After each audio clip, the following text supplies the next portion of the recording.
Hello, good afternoon to all. Good afternoon ma'am. Screen visible है आप लोगों को? Yes ma'am. ओके जी।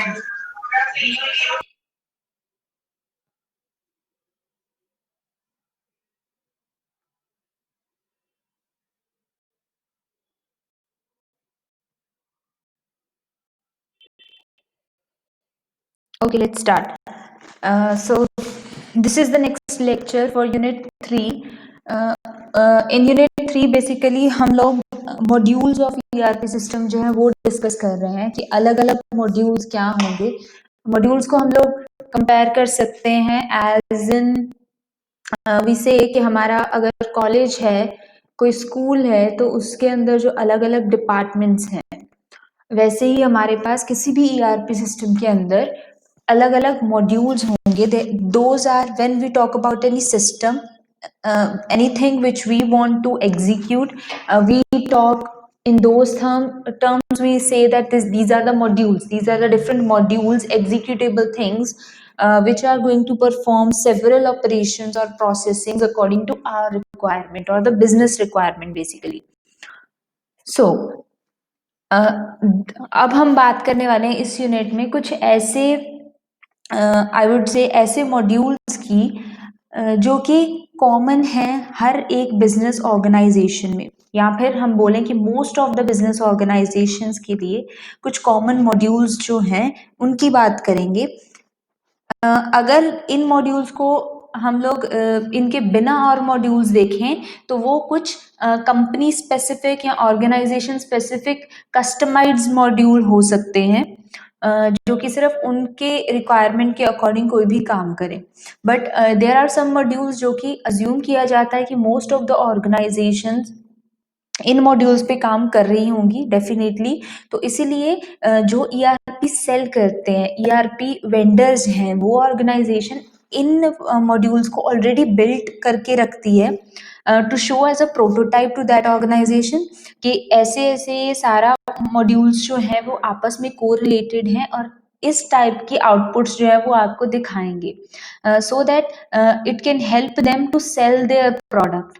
अगर कोई भी ERP यूनिट वो बना रहे हैं और किसी भी ऑर्गेनाइजेशन को सेल करना चाहते हैं तो वो उतना वर्किंग मॉडल उन्हें दिखा देंगे कि these are the modules which are already developed, which we have already given to some of the organizations and they are working very fine. Plus if you want any other customization then we can provide you that also. तो इससे क्या होगा, सबसे main चीज आपका time management जो हो रहा है, क्योंकि अगर आपने कुछ मॉड्यूल्स ऑलरेडी डेवलप करे हुए हैं दो उनमें चेंजेस हमें चाहिए, this could be possible, but most of the work has been done, so it will save the time that has been committed to an organization for delivering that ERP system. Okay, तो सबसे पहले हम लोग दो modules की बात करेंगे आज, which is finance module and manufacturing module. Mostly if you are talking about manufacturing units who require any ERP system, तो वहाँ पे फाइनेंस और मैन्युफैक्चरिंग मॉड्यूल्स दो डिफरेंट इंडिविजुअल मॉड्यूल्स हैं। तो वो कैसे काम करेंगे, what will be there designing, how will they perform, what type of data do they require, इन चीज़ों की बात करेंगे हम लोग। तो सबसे पहले आते हैं फाइनेंस मॉड्यूल पर।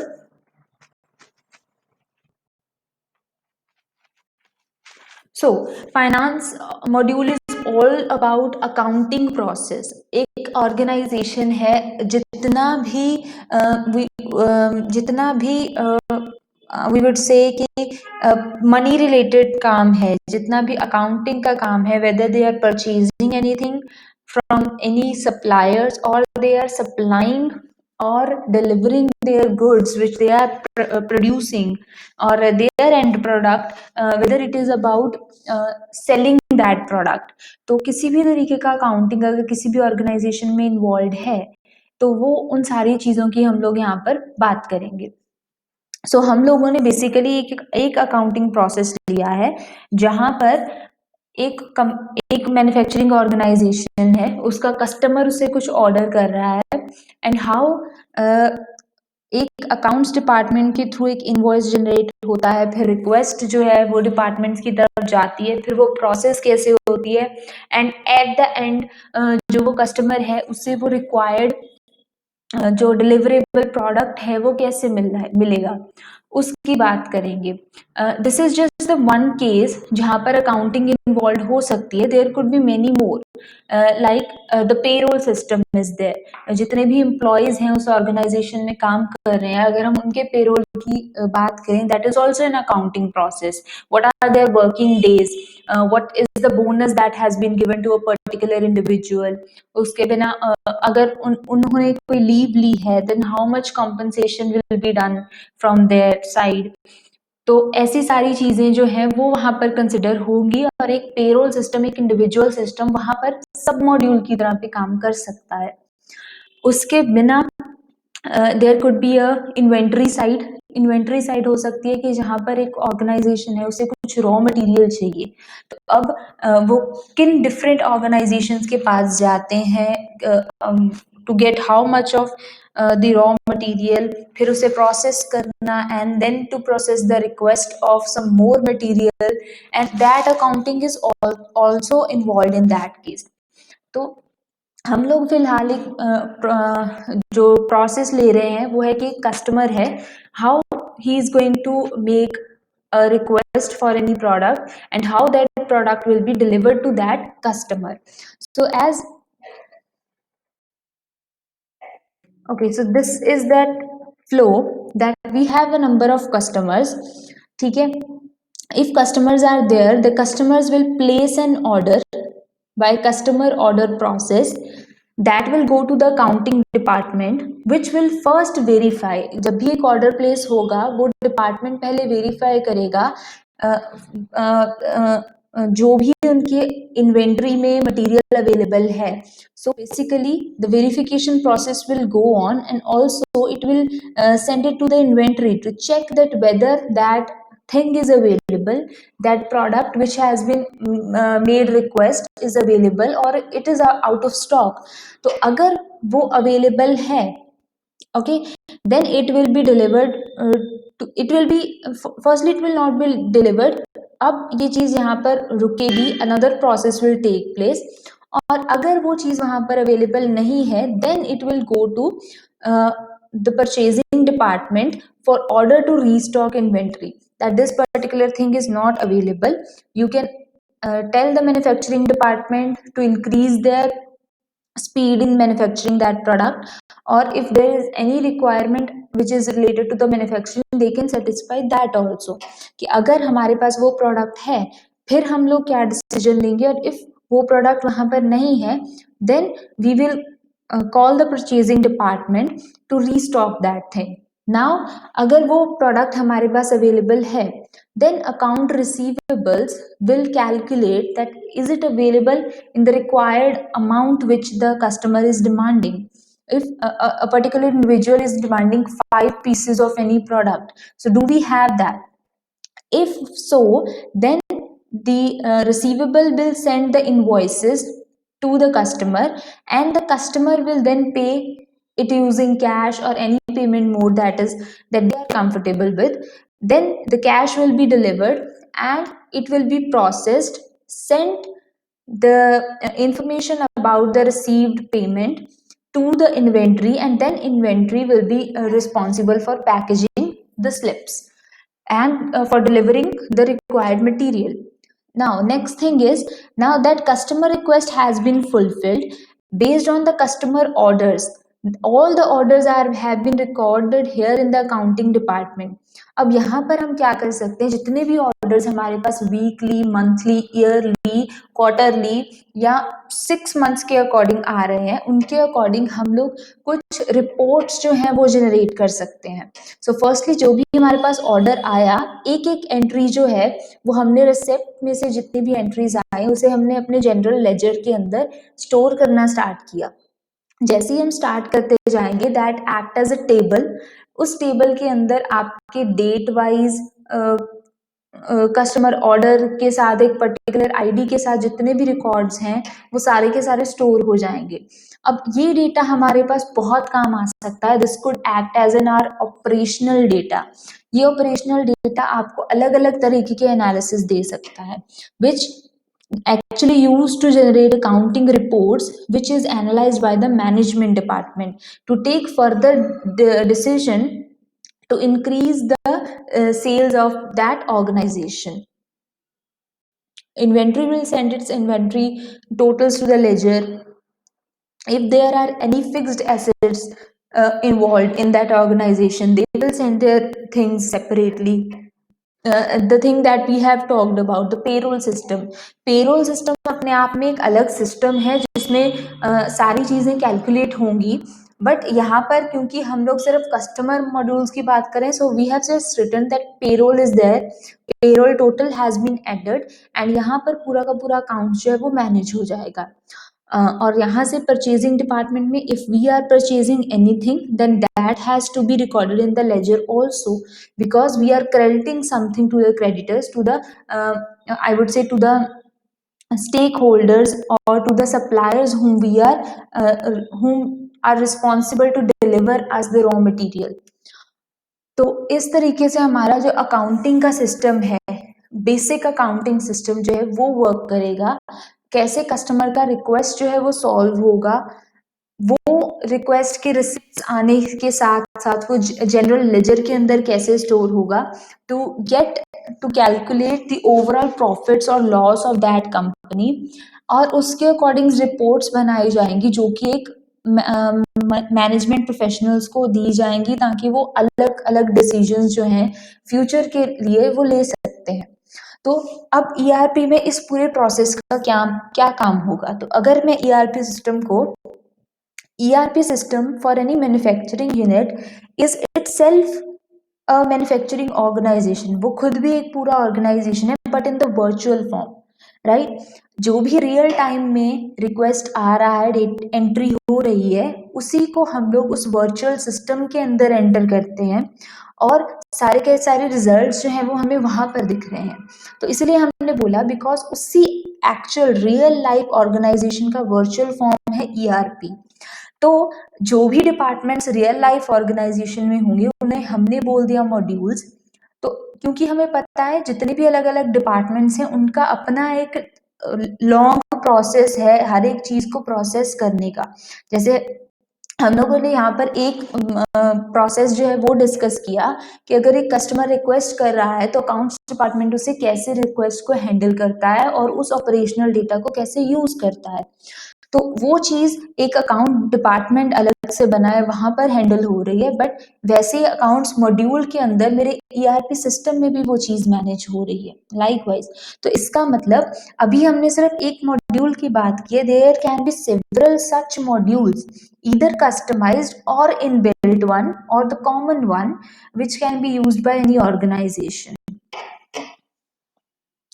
तो what are the management control processes. अब हमारे पास वो अकाउंटिंग का प्रोसेस हमने पूरा देख लिया, that in what flow, in what technique all of that data will be transferred from one unit, one entity to the another through various processes. अगर मेरे पास कस्टमर एक एंटिटी है, मैनेजमेंट एक अलग एंटिटी है, तो बीच में कौन से प्रोसेसेस आकर हो रहे हैं जिनके थ्रू मैनेज होने के बाद वो डेटा अलग अलग एंटिटीज के पास जाता है। तो उसके साथ साथ हमारे पास कुछ कंट्रोलिंग प्रोसेसेस भी होते हैं हर एक ERP मॉड्यूल के अंदर। Like in accounting department budgeting is the one thing.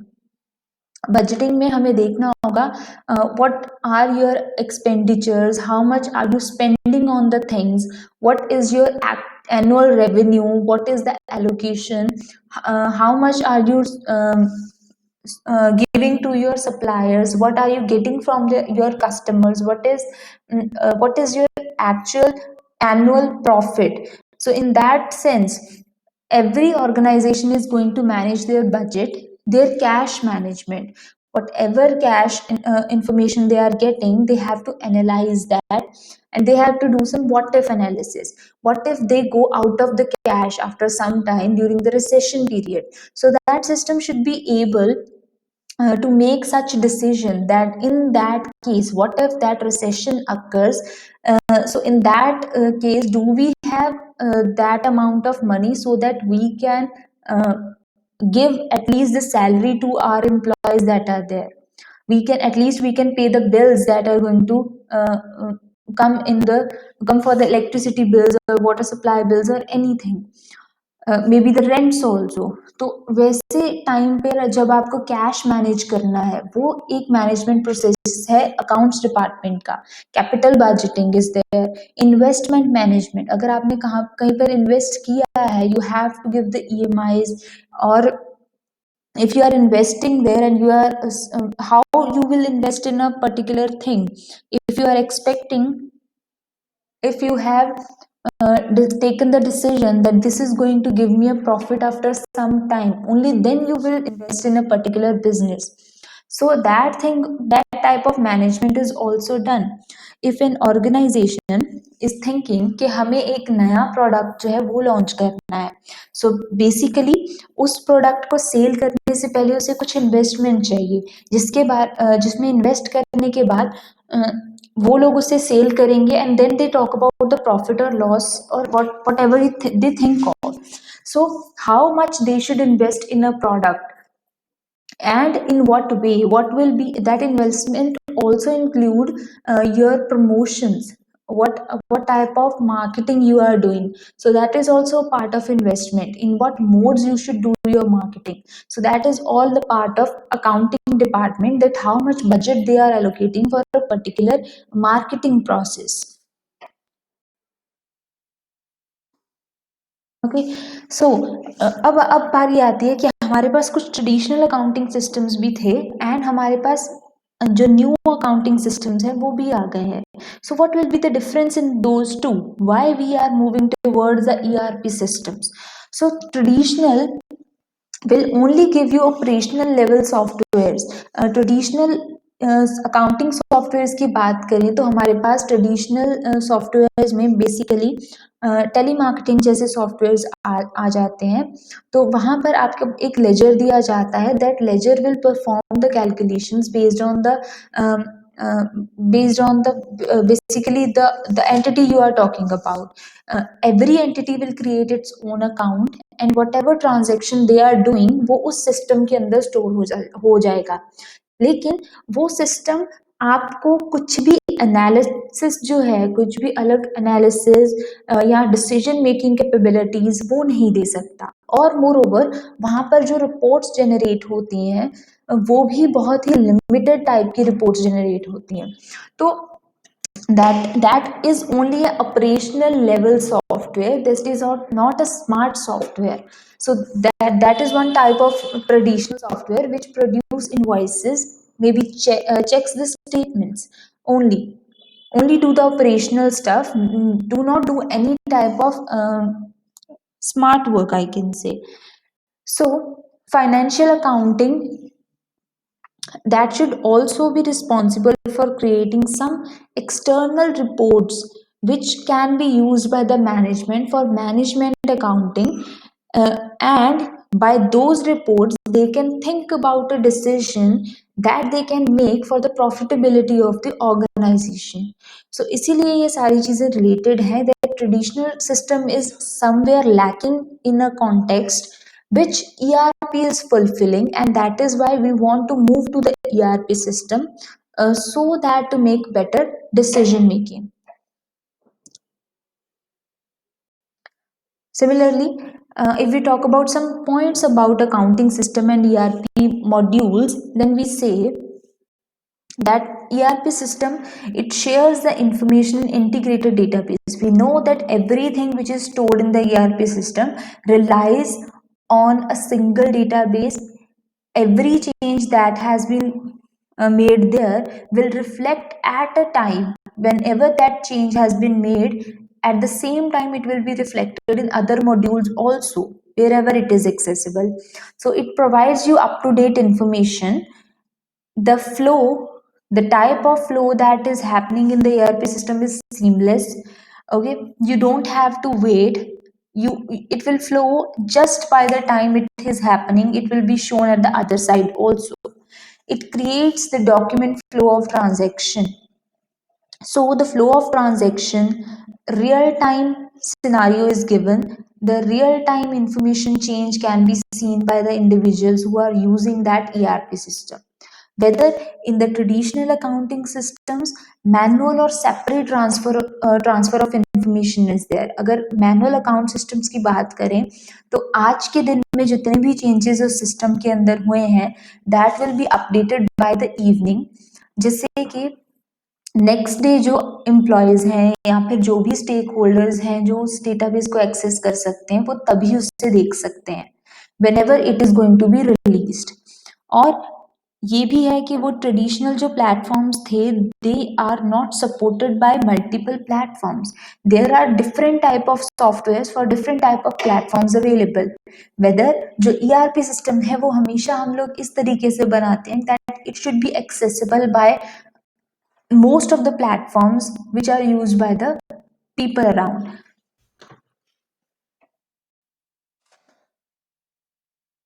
Okay everyone, यहाँ तक किसी को कोई डाउट है तो बताइए।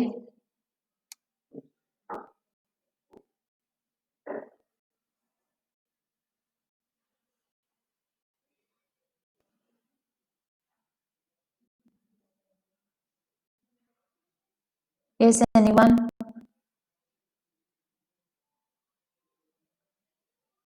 Okay.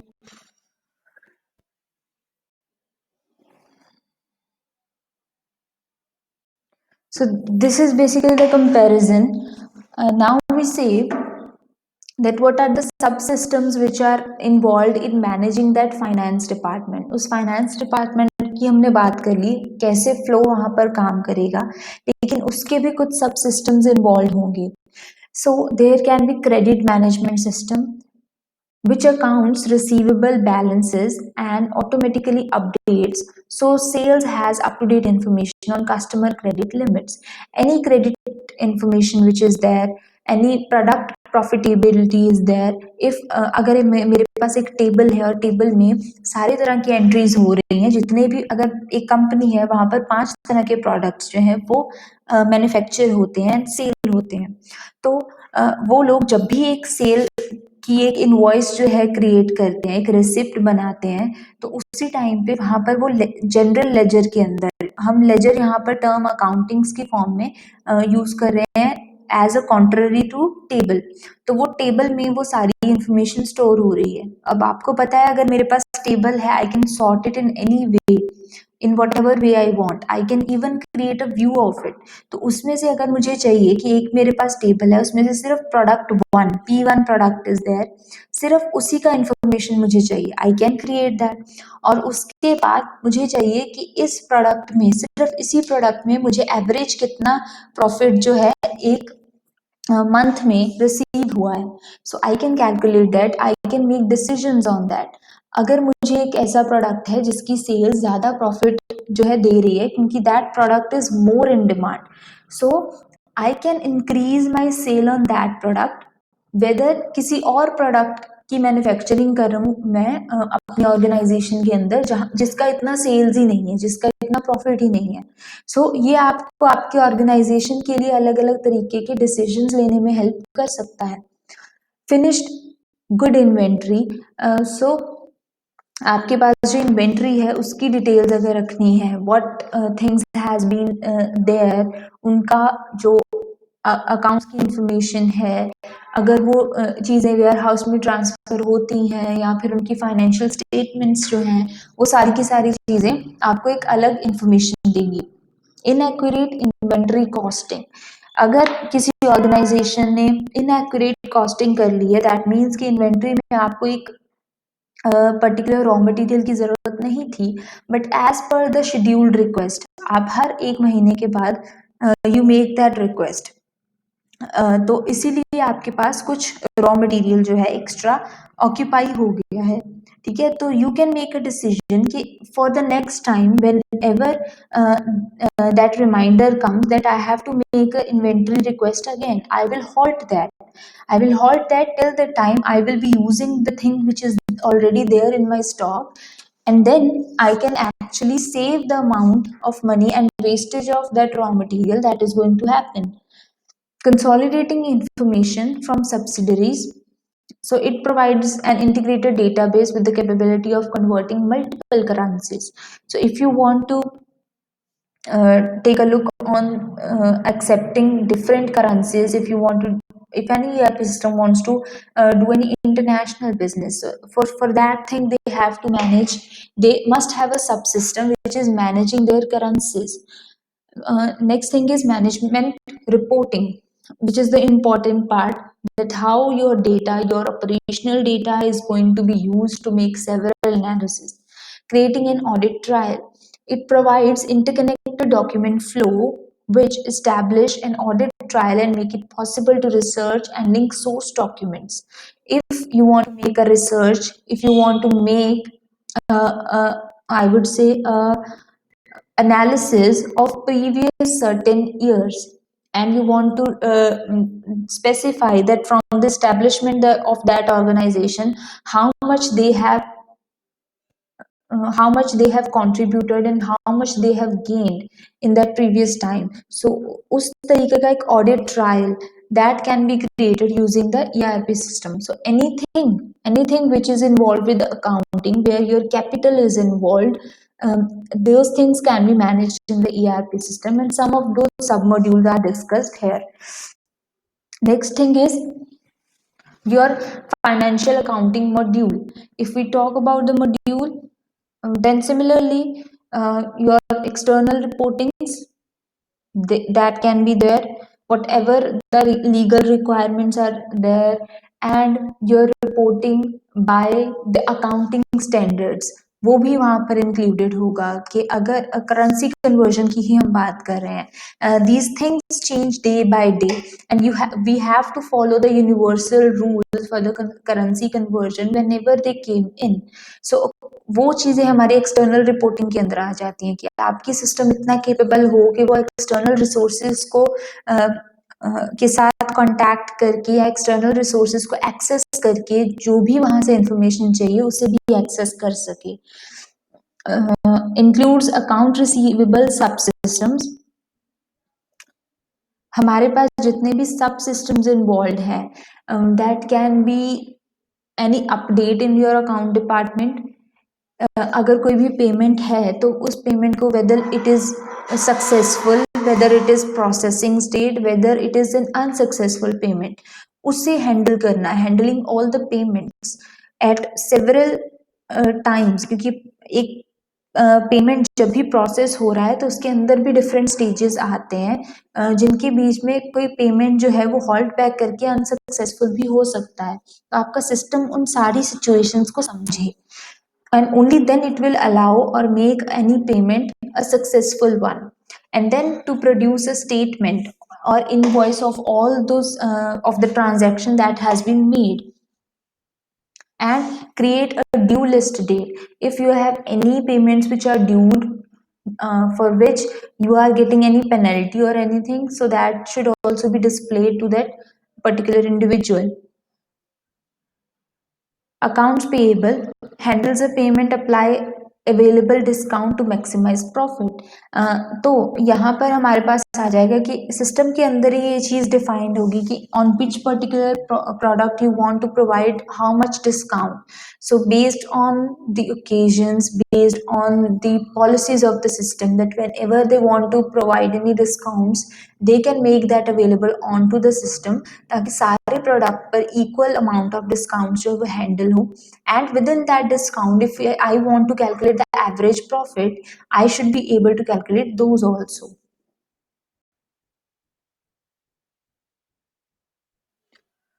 So similarly for managing account modules, हमें अलग अलग information चाहिए, वो सारी की सारी that may be based on कि हम लोगों ने जब भी मैनेजमेंट करते हैं अकाउंटिंग मॉड्यूल्स को, तो हम लोग हमेशा एक बजट जो है उसे सोच कर चलेंगे, and then we compare it कि हम लोगों ने जो सोचा था and what is the actual thing that has happened.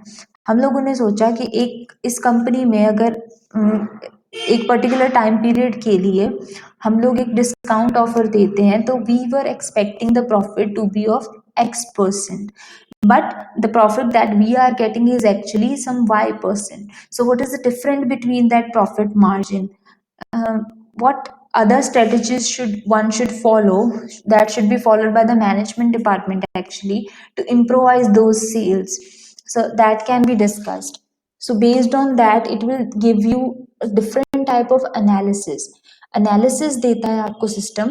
उन एनालिसिस को एक मैनेजमेंट पर्सन कैसे एनालाइज करता है, and he is going to embed his expertise to make several decisions.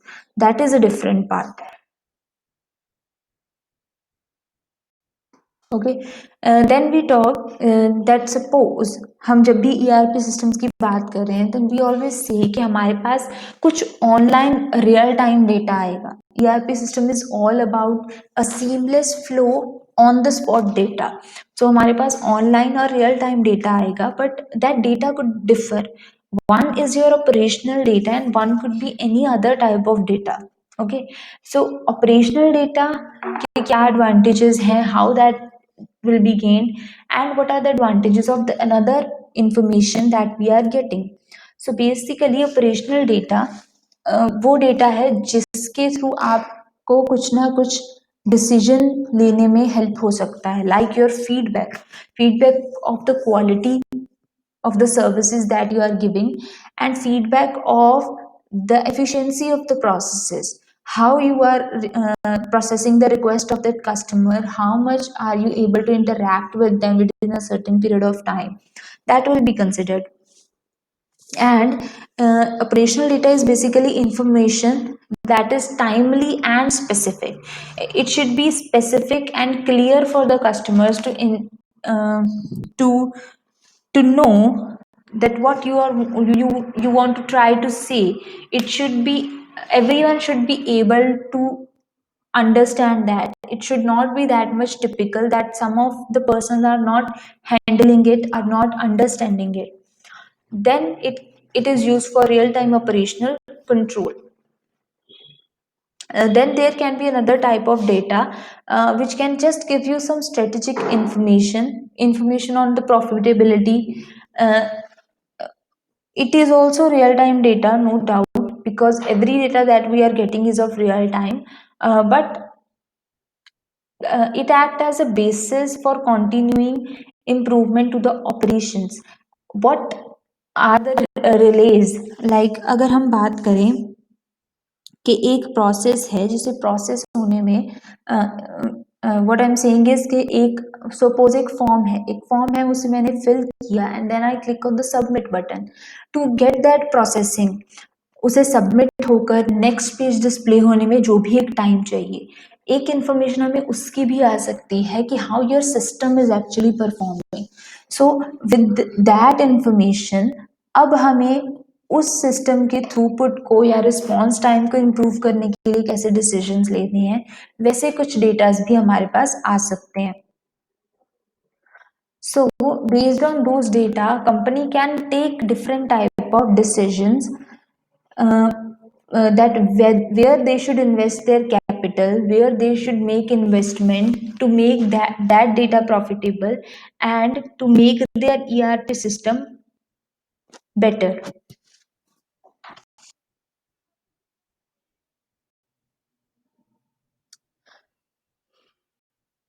Okay, the next one is, as we have already said that in today's lecture we are going to discuss two things, finance and manufacturing one. So finance is one of the important modules, and next come the manufacturing one. तो manufacturing में वही चीज है that manufacturing basically कहाँ पर involved है कि एक ERP system है, वहां पर एक कस्टमर रिक्वेस्ट करेगा, जो भी उसने रिक्वेस्ट किया है वो हम चेक करेंगे कि हमारे स्टॉक में है या नहीं। अगर वो स्टॉक में है then it will be delivered, अगर नहीं है तो उसका रिक्वेस्ट मैन्युफैक्चरिंग डिपार्टमेंट को जाएगा। मैन्युफैक्चरिंग डिपार्टमेंट ने क्या करना है, उनका काम जो है वो फिक्स्ड है कि इस प्रोसेस को फॉलो करने के बाद ये वाला प्रोडक्ट बन जाएगा। तो इन बिटवीन हो सकता है मुझे किसी ना किसी रॉ मटेरियल की ज़रूरत हो, तो मैन्युफैक्चरिंग प्रोसेस उस रॉ मटेरियल के लिए रिक्वेस्ट कर सकता है। अगर उसे उस प्रोसेस के दौरान, जिस प्रोसेस को कवर करने के बाद वो मटेरियल बनेगा, उससे उस प्रोसेस के दौरान अगर कोई भी क्वालिटी कॉम्प्रोमाइज़ेज़ आ रहे हैं या कोई भी इश्यू है इन द मशीनरी और with the human resources also, manufacturing department has to handle that to.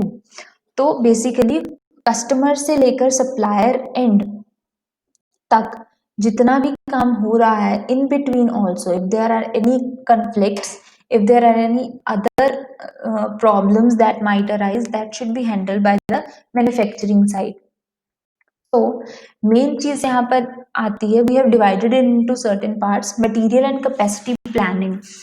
सबसे पहले मैन्युफैक्चरिंग यूनिट है, उसने आज के दिन में एक पर्टिकुलर चीज बनानी शुरू की, एक नया प्रोडक्ट बनाना शुरू किया, तो उसे एक मटेरियल और कैपेसिटी प्लानिंग पहले करनी होगी कि मुझे कितना रॉ मटेरियल चाहिए ताकि हम 1000 ऑफ सच प्रोडक्ट्स जो है उन्हें बिल्ड कर सकें, and then we can through them for the sales and distribution.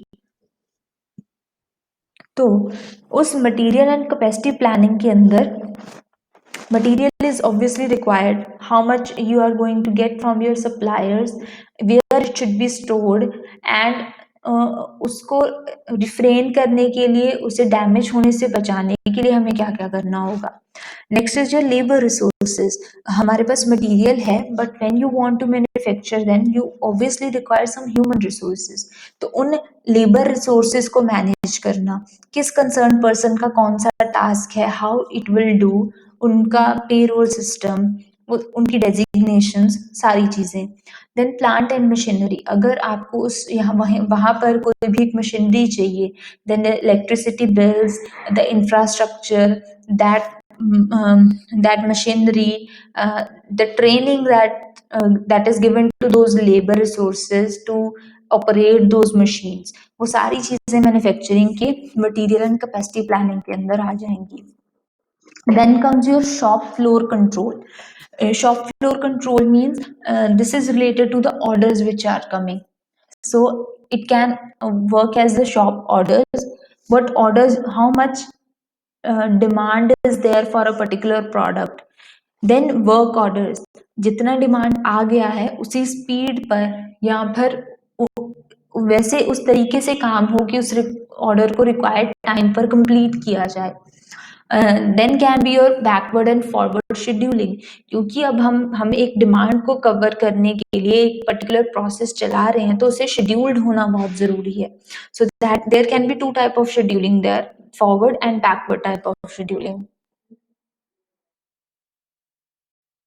Similarly for quality control also, अगर हमें क्वालिटी कंट्रोल करना है so that will depend on demand and supply. अगर मेरे पास अचानक से ज़्यादा डिमांड है, दिस कैन नॉट हैपन कि उस प्रोसेस को जल्दी करने के काम के लिए हम लोग क्वालिटी के साथ कॉम्प्रोमाइज़ करते जाएं कि एक प्रोडक्ट हमने बनाया, पहले उस पर 5 क्वालिटी चेक्स होते थे, 5 डिफरेंट वेज के साथ उसे चेक किया जाता था, लेकिन सिर्फ टाइम सेव करने के लिए हमने 5 क्वालिटी चेक्स को 3 में कन्वर्ट कर दिया, and now we are building process. तो बेसिकली हम लोग क्या है, क्वालिटी के साथ कॉम्प्रोमाइज कर रहे हैं। तो quality management is also one of the main things. Then comes a cost management. अगर हम किसी भी पर्टिकुलर इन्वेंट्री के लिए रिक्वेस्ट कर रहे हैं तो वहाँ पर ऑब्वियसली कॉस्ट इन्वॉल्व है, उस कॉस्ट को आप कैसे मैनेज करेंगे। So there are different costing methods involved, which are the concern of that manufacturing unit. What method they are going to use, whether they want to go for the standard deviation, weighted average, or any other method involved.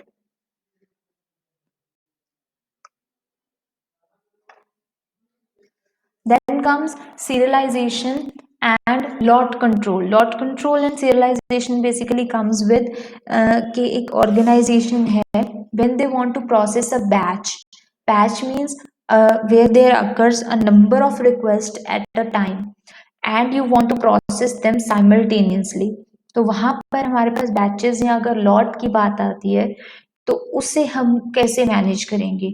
And if we want to process that side by side one after the another, that comes with the process of serialization.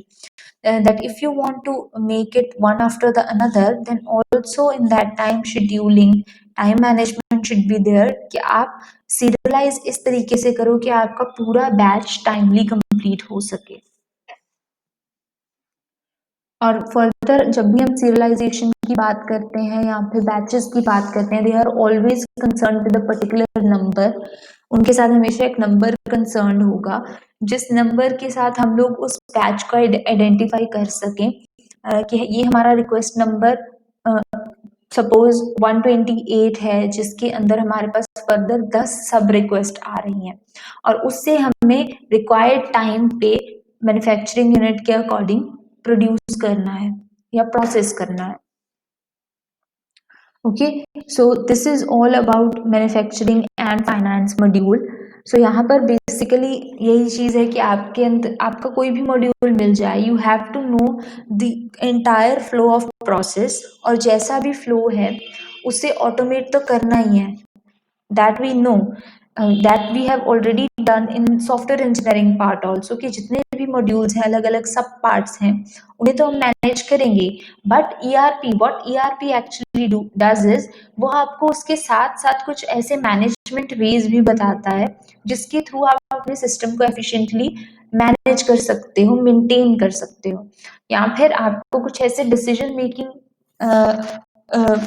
Analysis देता है जिसके through आप efficient decision making कर सकते हैं। Okay, yes anyone, आपको कोई doubt है तो please ask.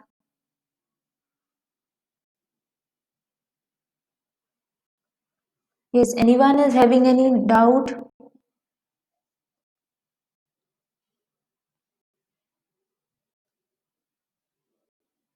Similarly, in the coming lectures हम लोग प्रोसेसिंग यूनिट है, सेल्स एंड डिस्ट्रीब्यूशन यूनिट है, वो भी एक बहुत इम्पोर्टेंट पार्ट है, उनको डिस्कस करेंगे कि वो कैसे काम करते हैं, एंड वहाँ पर उन यूनिट्स में कौन कौन से हमें क्वालिटी चेक्स या मैनेजमेंट चेक्स चाहिए, जो कि हर एक ईआरपी मैन्युफैक्चरर को या ईआरपी यूनिट को कंसिडर करने चाहिए। यस, प्लीज टेल, क्या किसी को कोई डाउट है?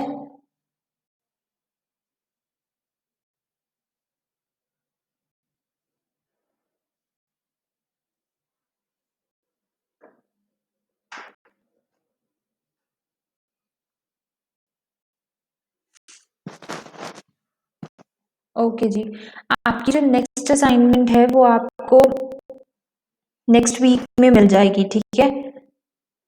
और वो आप लोग टाइमली सबमिट करवा दीजिएगा। Plus there will be one thing कि जिन लोगों के एमएसटीज के अंदर मे बी 14 या 15 से कम मार्क्स हैं, that I will mention that criteria, उन लोगों को अपना एमएसटी जो है वो एज असाइनमेंट दोबारा सबमिट करना होगा, ठीक है?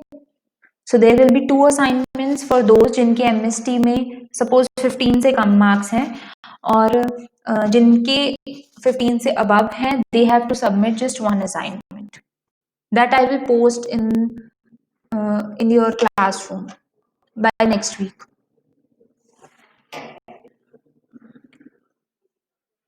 ओके जी, now we will just move to Chetan, कौन सी list?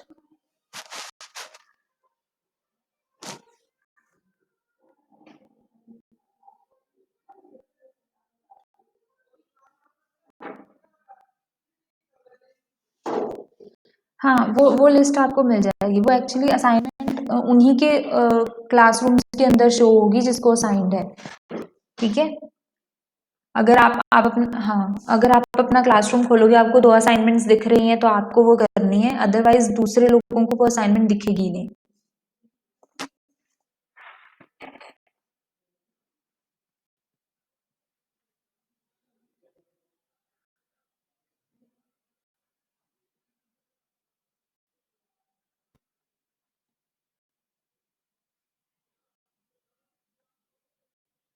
Okay, I think there are no more doubts. Please wait for the attendance and we are done with the lecture.